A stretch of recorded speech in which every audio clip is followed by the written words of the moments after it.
this lesson, we're going to be training the reverse roundhouse kick. So, from here, using the focus pads, again, this is one of the perfect uses for the focus pads because they allow you to kick all the way through the target. You never want to stop your reverse roundhouse kick short. You always want to kick with the full motion. So, here's what that looks like. So, out of a kicking stance. Again, we don't always go strictly kicking stance. Like, we're not always rigid that way. Sometimes we allow students to go from a fighting stance. So if you want to start from your own fighting stance and then do the kick, that's fine too. So I'll do a mixture of both. I'll do kicking stance and I'll do fighting stance. So kicking stance, reverse roundhouse kick. This is one of those kicks that is a blind kick. So contrary to what some people say with this technique, you do not see the target until you have hit the target. So it's too late to stop it by that point.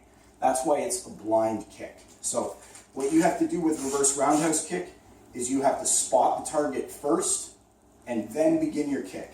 So at that point, once you've spotted the target and ranged the target, at that point you should be able to close your eyes, spin around, and hit the target.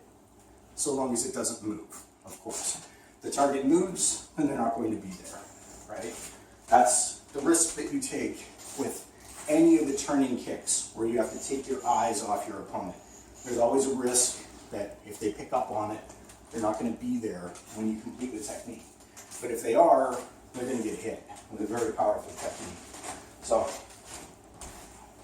reverse roundhouse kick, you notice that initial turn, building momentum, and then coming around and striking with the ball of the foot, reaching long. Again, breaking time we would use the heel, but on the focus pads or when we're sparring, ball of the foot, because we want to get as much reach as possible. So, and again, when you're using the focus pads, great way to develop and discover what your reach is. How far the target has to be away.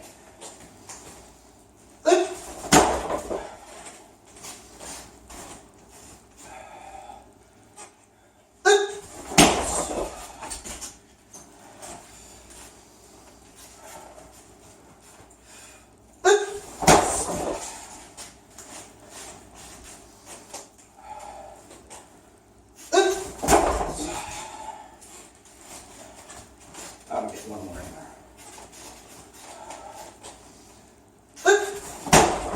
There we go.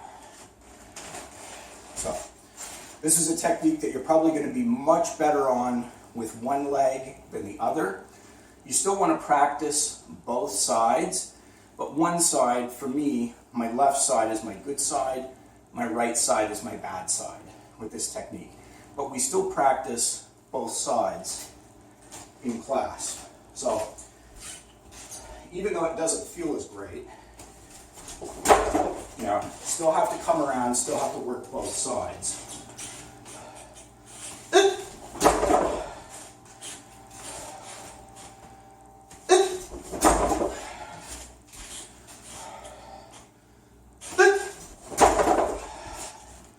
You can see, the more you do, even on your bad side, you start doing repetitions, it starts getting better and better right away.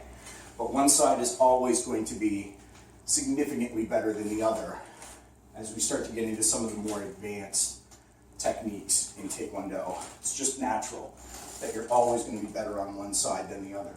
But that is reverse roundhouse kick on the focus pads. So, till the next lesson.